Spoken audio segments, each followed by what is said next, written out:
just being nice for once. Yeah. So what we want to do is turn to your handout, start on page 2, which is waveforms. And our goal at this point is, what I've learned is that when people start to be able to identify ECG rhythms, it's very hard to slow the process down. Because they get so excited about, oh, it's a sinus rhythm, oh, it's this, it's that. And so what I'm trying to do before we actually identify the rhythms is simply to look at single parts of it.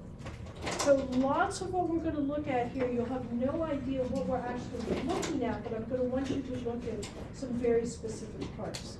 So our goal on number 1 is, it says if the rhythm originates in the sinus node, it will have upright P waves all the way across, okay? So based on this, it's just going to be a yes or no kind of thing, which rhythms originate in the sinus node. So Kaif, I want you to do number 1, and I want you to look at it and look at the P waves, but don't just look at one P wave, kind of scan all the way across. And just see if they're all upright.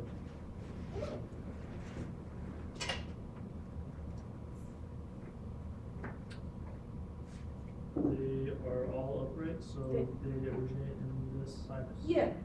So there's those other things we don't know about this rhythm, but one thing we know is it has upright P waves, sinus P waves.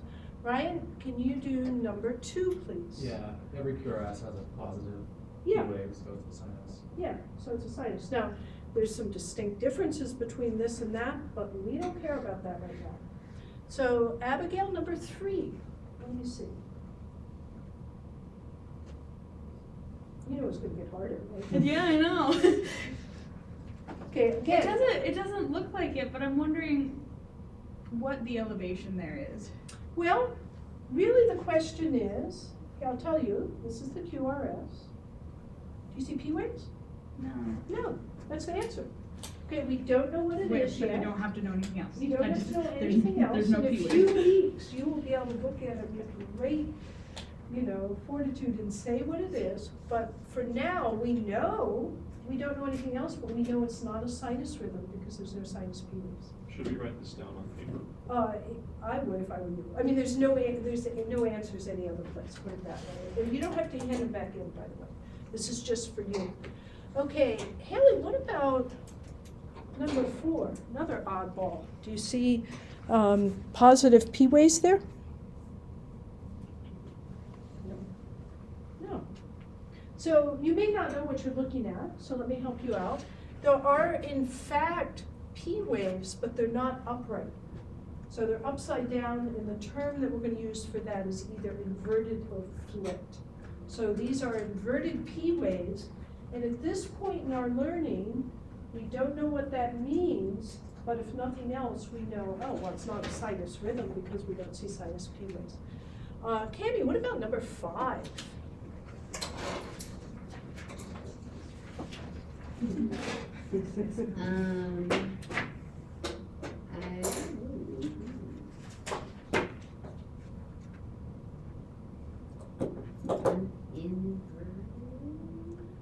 Well, we could talk about 2 halves, right? It changes. So, Oh, yeah, I was yeah. looking at the, yeah, yeah. Yeah.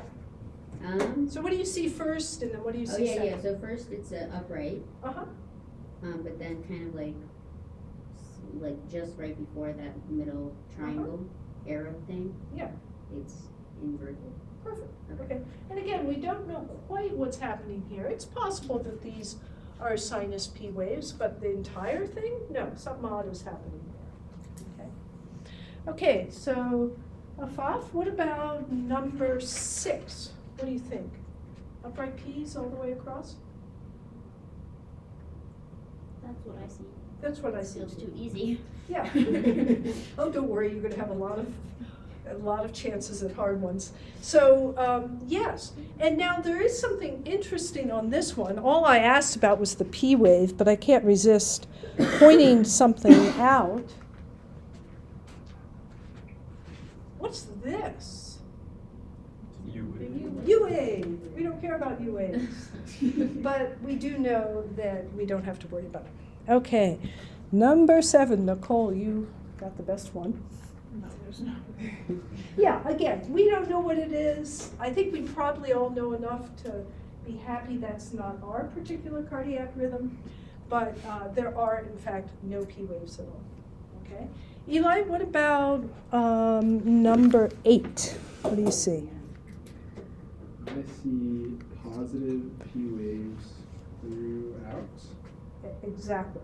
Now, obviously, there's other stuff happening that doesn't look all that great, but for now, one thing we can say about this, well, we know it's a sinus rhythm because there are sinus P waves.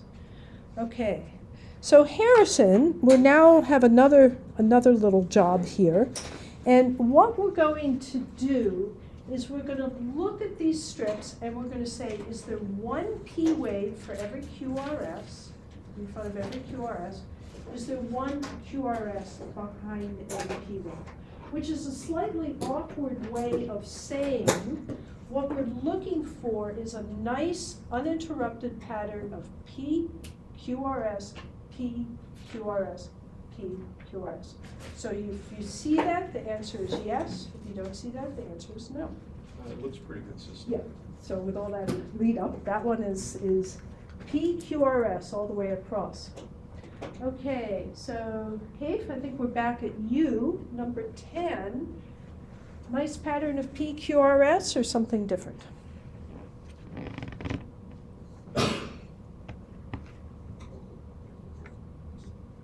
Is not a regular, there's no regular PQRS. Correct. Are there more Ps or more QRSs? There are more QRSs.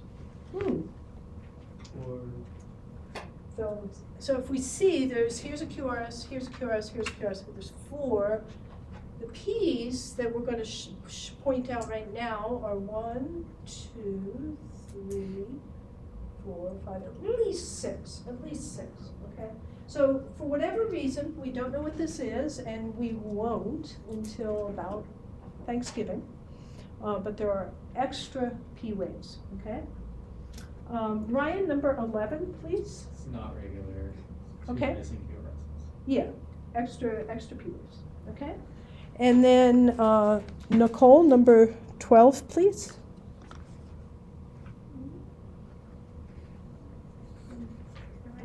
Yes. Yeah, absolutely. So P, QRS, P, QRS, P, QRS, P, QRS, all the way across. Okay? Okay. And then Afaf, number 13, please.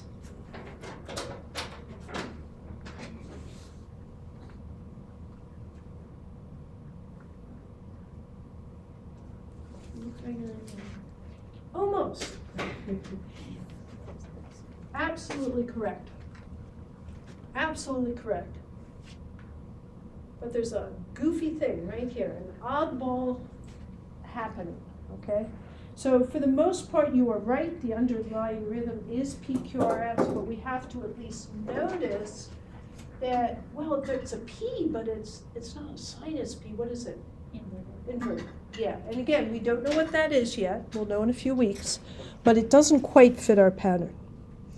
Okay, Cami, number 14, please.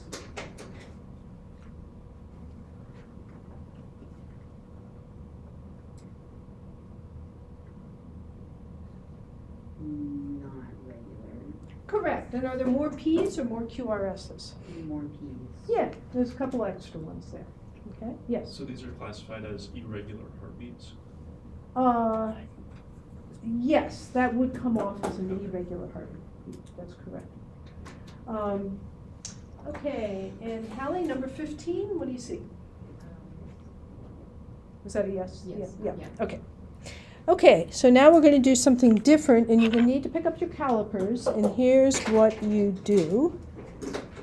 We're going to, Abigail, do you remember, where does the PR interval start and where does it end? From the P wave to From the P to the beginning of the beginning of the R wave. or the QRS. Which is Yeah, but you're right, you're absolutely right. Okay, So you take your calipers, put them on the beginning of the P to the beginning of the QRS, whatever that is. Okay, everybody see that? And then you're going to take it, pay attention, and hold it up into a blank area, and look at that. It's about 4 small boxes. The absolute amount doesn't matter, whether it's 3 boxes, 4 boxes, 4.5 boxes, or just under 5. All we're interested in is in greater than 3 and less than 5, in which case we consider it normal, so yes. So the first one I just did, so Abigail, you can do number 17. I'm going to help you out a little bit with this one. Okay, before you jump into it. The P wave's inverted, right? I know that's Yes. not what you're asking. Yes, but I that's just exactly right. point out. So I do want to point out that you can do a PR interval, I probably don't need to draw it because you got it. You can do a PR interval even if the P wave is inverted, just do it at the beginning of the P wave. And I believe there's a little tiny Q wave in front of that QRS. It looks like it's only 2 boxes. Yeah, so we could argue about whether it's 2 or 1.5 or whatever, but it doesn't matter. As long as it's less than 3, it's too short. Okay? Now, we don't know exactly why that is or what's happening there, but if I ask you about the PR interval, too short, too long, just right, it's a too short. Okay? Harrison, you're the next one, please. This was about 5 boxes. About here to about here. I think it's 4, 4.5. So either way, under 5. Now, let me show you a little time-saving trick. Okay? So look up here. How many small boxes are in one large box? 5. So what we want to make sure is the PR interval is not greater than 5 small boxes. Another way of saying that is it's not greater than 1 large box. So a nice little trick is to scan along until you find one like this, where the line of the large box is right at the beginning of the P wave. And then you can say to yourself, well, does that PR interval fit into that large box? And as long as the answer is yes, you're done. As long as it's not too short, of course. But you're done, because again, I'm not going to ask you what the PR interval is exactly. I'm just going to say too short, too long, just right. Okay? So if it fits in one large box, that might save you some time. Okay, yes, Kate. So 18 is normal. Yes, 18 is normal, okay? 17 wasn't, right? Because it's Too short, Okay. correct. And then where did I just leave off? Was Harrison there? Okay, so Eli, number 19, please. It is.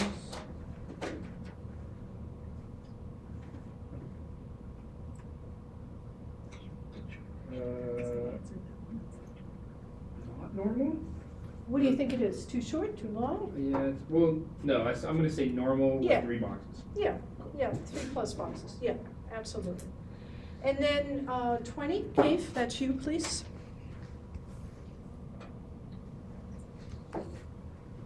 That is too long. It is too long, definitely. Does this fit into one large box? Absolutely not. Guess what?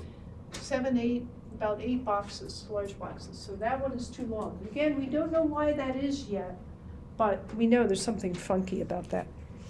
And then Ryan, number 21, please. 8 boxes, so too long. Too long, thank you. Okay.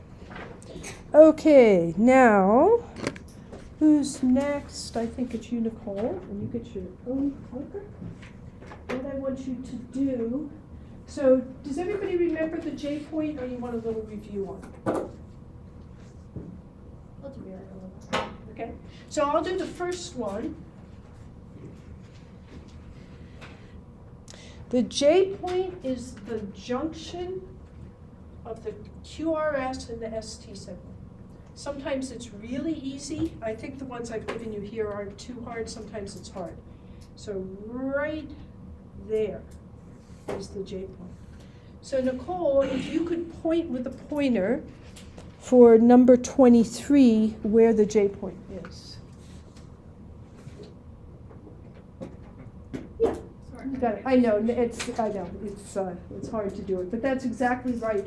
There's this QRS has no Q wave, has a nice big R wave.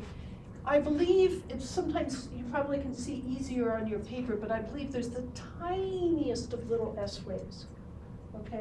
So the J point would be right where that S wave comes up and then takes off, okay?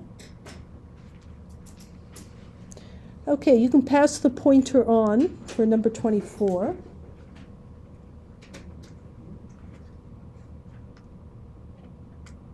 Oh, sorry, I was just. No, take your time. Waiting for a prompt. Oh, okay. Where's the J point off? Sorry.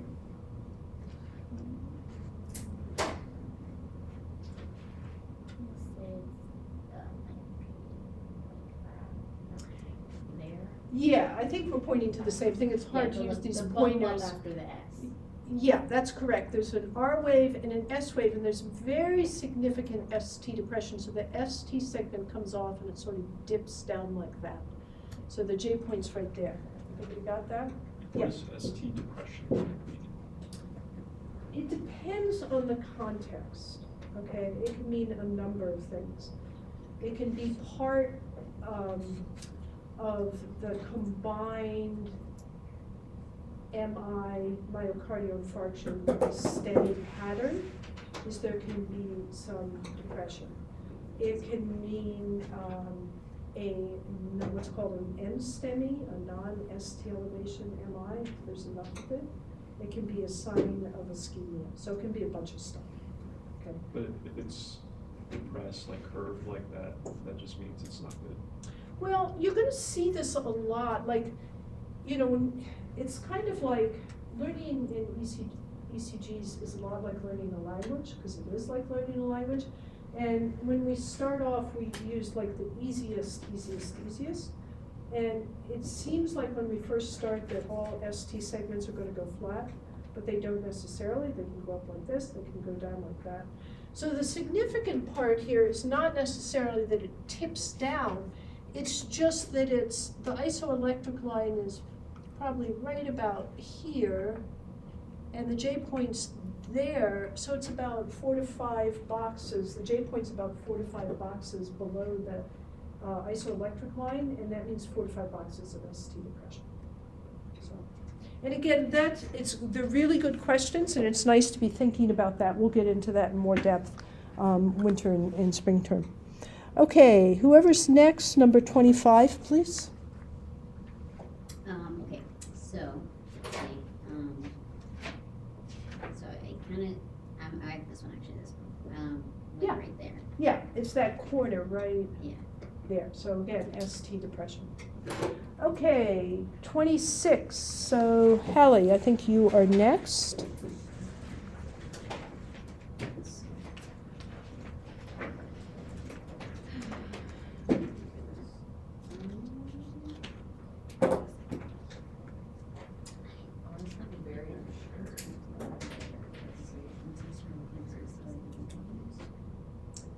So let me explain, so that's not it, but let me just explain what's there so it makes sense to you, okay?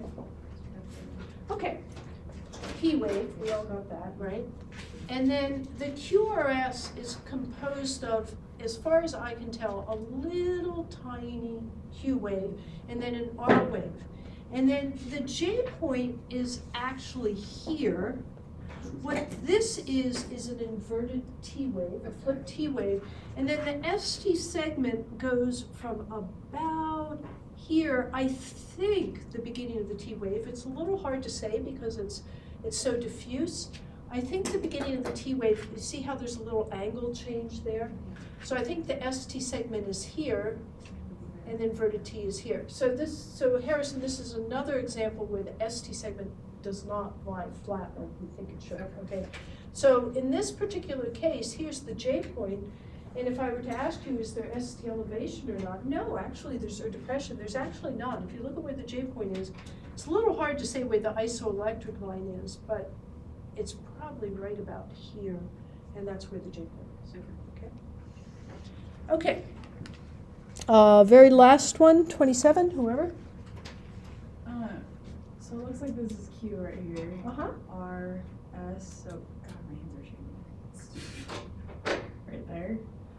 So in this particular case, let me explain what's happening, then it'll make more sense to you. First of all, although that's not the most significant thing, it's never an S wave unless it comes below the isoelectric line. Oh, right. But in this particular case, what's happening is you're correct, there's a Q wave, you're correct, there's an R wave, but the J point is here, and the reason it's so peculiar looking is there's a very significant ST elevation, which has pushed the J point way up, like, what is that, like 8 or 9 boxes above the isoelectric line. So the R wave, the backside of the R wave has almost completely disappeared.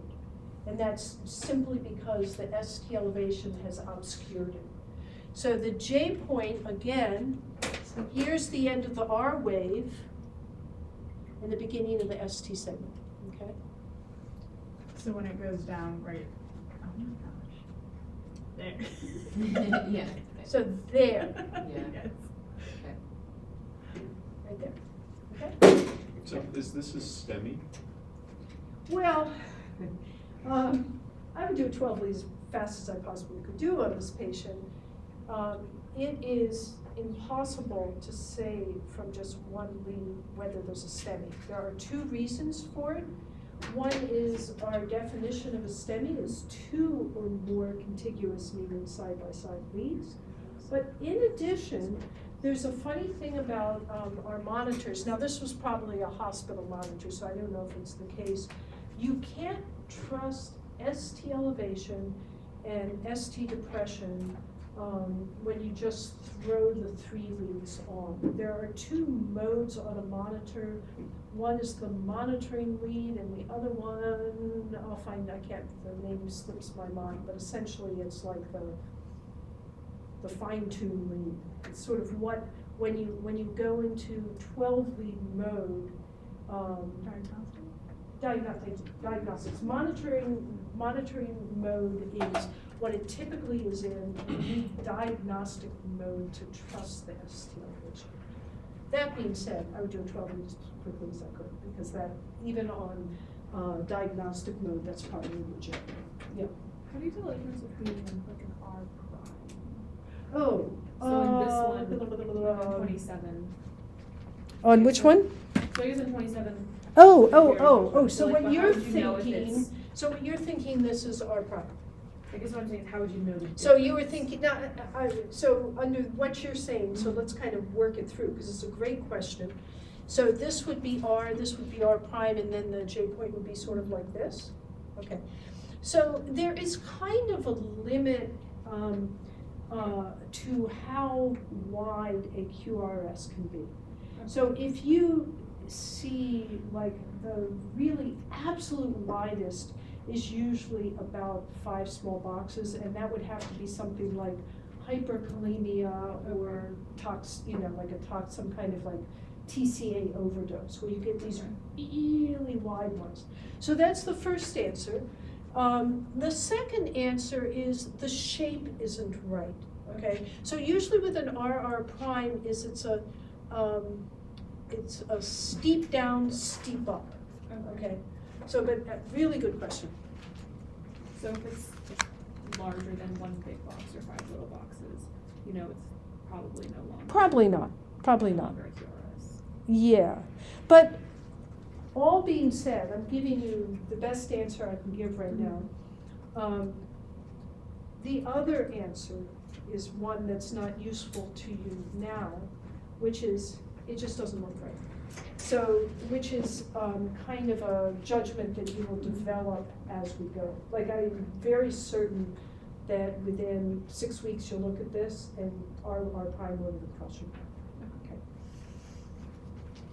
Okay, let's see. Okay, this is one of the harder things, is to measure the, remember that, how do we know if a QRS is normal or not? What's the magic time?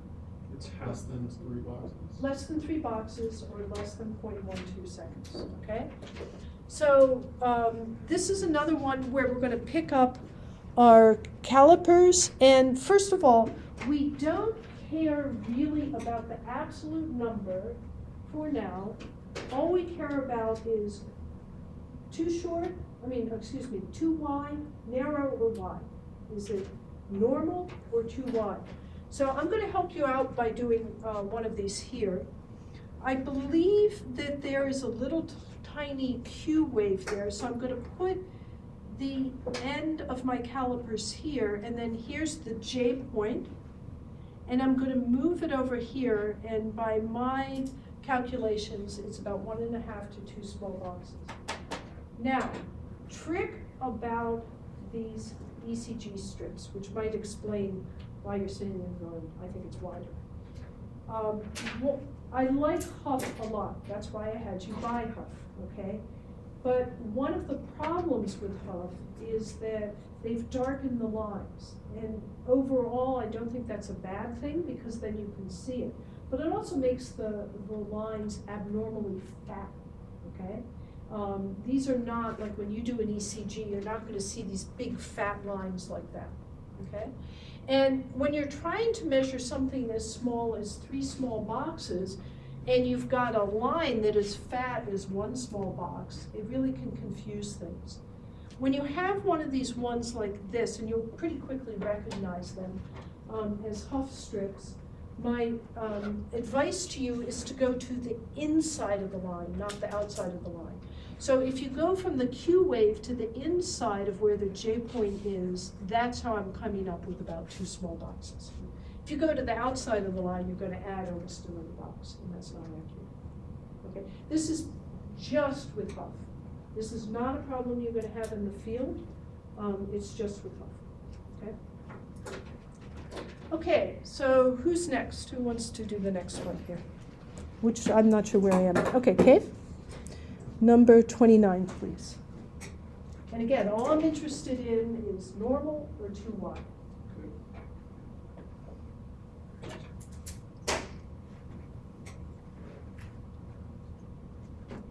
Normal.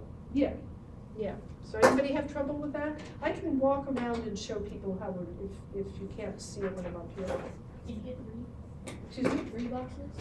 I think it's a little bit narrower than that from here to about there. Again, I'm going just under 2.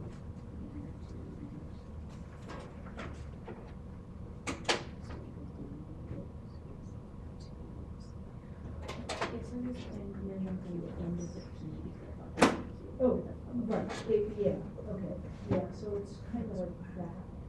Okay. Thank you. Okay, number 30, Ryan, you want to do 30, It's please? wide, it's 4 Okay. to 5 boxes. Excellent, okay. So this one again, and this is not a Huff one, so you don't have to worry about fat lines. We've got an R and an S, and it goes from here to here. And yeah, about 4 boxes. Okay, Nicole, number 31, please. Like 3 boxes. I'm sorry, say it again, please. I said normal. Yeah, it is narrow, it's a pretty narrow one, okay. Now 32 I'm gonna help you with, okay, because it's such a weird, how do you do something like this? So the beginning, so this QRS is actually one big negative deflection. There is no positive deflection in this QRS. I've cut off the bottom, okay? And then there's a T wave.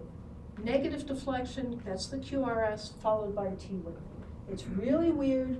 In a handful of weeks, you'll know what it is. Just know for now it's some weirdo thing, okay? So, but we can still measure the QRS. Just because it's weird doesn't mean we can't measure the QRS.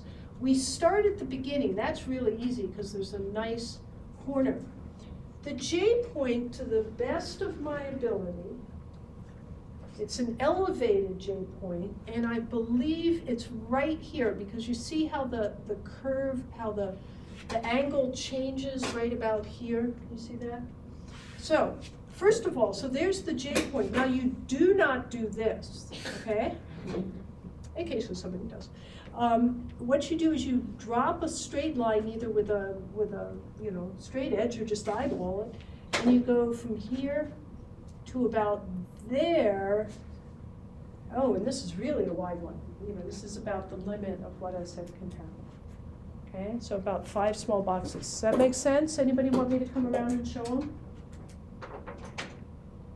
Okay. Okay, 33. I've lost track. I've been moving through and I've lost. Is it a 5? Okay. 1 second, let me write this down. Okay.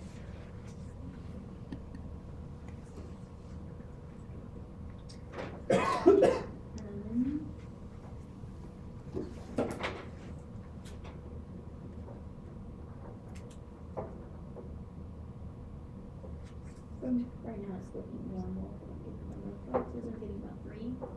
Yeah, I actually think it's not even that much to me. Let me make sure.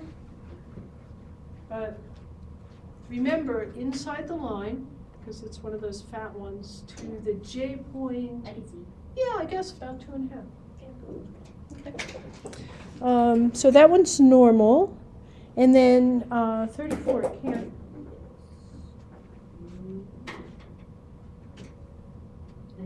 I think it's normal. Yeah, I do too. That's another one about 2. Yes. I'm measuring at the very peak of the J point. Peak of the J point. What do you mean by the peak of the J point? Like, it's about a box wide, so like. Oh, yeah, the J point never has, the J point is not, it's another imaginary thing, so it's a point. Wherever you think it is, even if you can't tell where it still is a single point, so it doesn't spread out. Sometimes we can't tell where it is, so, yeah, so pick your point and make that it, okay. But yeah, I guess the peak of the curve does make sense to me, yes, okay, that does make sense. Okay. So, ST segment, again, the trick with an ST segment is deciding where the isoelectric line is. I think the ones I've picked are relatively easy. So let's just jump in. Haley, I think you're first. All I need to know is elevated, depressed, or normal for 35. Excuse me? Absolutely. And then Abigail, number 36. Elevated? Or not? What was that? Elevated. Yeah, absolutely, Okay. elevated. So here's the J point, okay? And again, one of the problems, we say it's ST segment elevation and depression. A lot of times what we really mean is J point, the beginning of the ST segment, because if you look at this, the ST segment isn't parallel with the isoelectric line. So that's really hard to say, but if somebody were to say to you, like if you were to call this in and you were to say lead 2 has 3 boxes of ST elevation, go for the J point, okay? So the J point's about 3 small boxes above the isoelectric line, okay? 37, Harrison?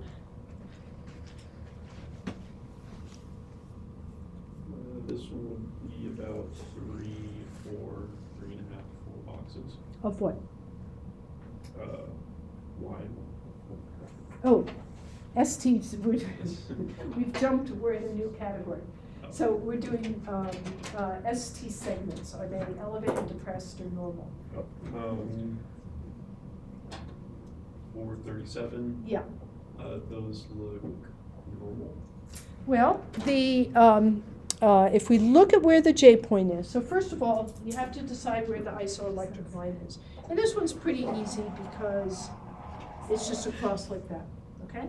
And then we look at the J point, and this is another one where there's a curve, but I'm going to say it's right here. And it's about 2 boxes below the isoelectric line, okay? So this is ST depression, okay?